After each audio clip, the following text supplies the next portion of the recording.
എന്തിനാ ഗോകുൽ ഇങ്ങനെ ടെൻഷൻ അടിക്കുന്നത്?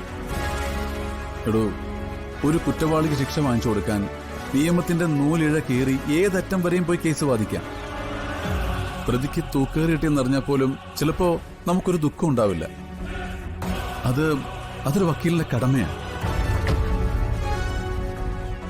പക്ഷേ സ്വന്തം വീടിനകത്ത് ന്യായവും അന്യായവും തമ്മിൽ തൂക്കി നോക്കുമ്പോൾ, നമ്മള് സ്നേഹിച്ചവരൊക്കെ ശത്രുക്കളെ പോലെ മുന്നിൽ വന്ന് നിൽക്കുമ്പോൾ ഒരു ചെറിയ പോറൽ വീണാ മതി, ഏത് കൊടി കെട്ടിയ വക്കീലാണെങ്കിലും ഒന്ന് പതറിപ്പോവും. ഈ രക്തബന്ധം എന്നൊക്കെ പറയുന്നത് തൊട്ട ചോര ഒടിയുന്നാണ്. എനിക്ക് മനസ്സിലായി ഗോകുലിന്റെ വിഷമം. ഇത് നമ്മുടെ വീട്ടിൽ മാത്രം നടക്കുന്ന കാര്യമാണോ? പ്രശ്നങ്ങളില്ലാത്തവരാണോ നമ്മുടെ ചുറ്റിനും താമസിക്കുന്നവര്? എല്ലാവരുടെ ജീവിതത്തിലും പ്രശ്നങ്ങളുണ്ട്. അതൊക്കെ പരിഹരിച്ച് മുന്നോട്ട് പോകുന്നതല്ലേ ജീവിതത്തിന്റെ മിടുക്ക്. ഗോകുൽ, ശിശിരേച്ചൊരു സ്ത്രീയും മറ്റെല്ലാ സ്ത്രീകളെയും പോലെ ആഗ്രഹങ്ങളും സ്വപ്നങ്ങളും ഒക്കെ ഉള്ളൊരു സ്ത്രീ. അല്ലാതെ ഗോകുലിന്റെ സഹോദരി മാത്രമല്ല.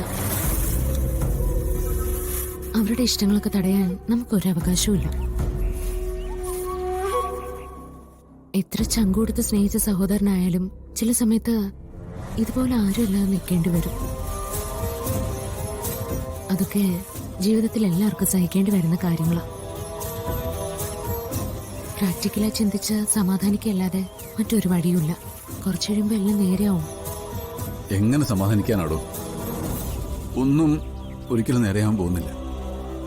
അങ്ങനെ മുൻവിധിയൊന്നും വേണ്ട. മുറിച്ചു മാറ്റിയാലും ചേരേണ്ട സമയത്ത് വീണ്ടും ചേരുന്നതാ രക്തബന്ധം. എന്റെ വാക്കിന് വിലയില്ലാതെ ഞാൻ ഇനി ഈ വീട്ടിൽ താമസിക്കുന്നതിൽ എന്താ അർത്ഥം? ഗോകുൽ, നമ്മൾ വിചാരിക്കും നമ്മൾ ചെലവിന് കൊടുത്ത് സംരക്ഷിക്കുന്ന എല്ലാവരുടെയും ജീവിതത്തിൽ ഇടപെടാൻ നമുക്കും അവകാശമുണ്ടെന്ന്. ഒരിക്കലുമില്ല. ഒരു നിർണായക സമയം വരുമ്പോ അവരുടെ ജീവിതത്തിന്റെ 7 അയല തടുക്കാൻ പോലും നമുക്ക് പറ്റില്ല. ഒരിക്കലും കണ്ടിട്ടില്ലാത്ത പോലെ നമ്മളെ മാറ്റി നിർത്തിക്കളയും. അതാണ് മനുഷ്യന്റെ രീതി. എല്ലാ മനുഷ്യനും അങ്ങനെയാണെന്ന് ഞാൻ വിചാരിക്കുന്നില്ല. പക്ഷെ അവൾ അങ്ങനെയാ.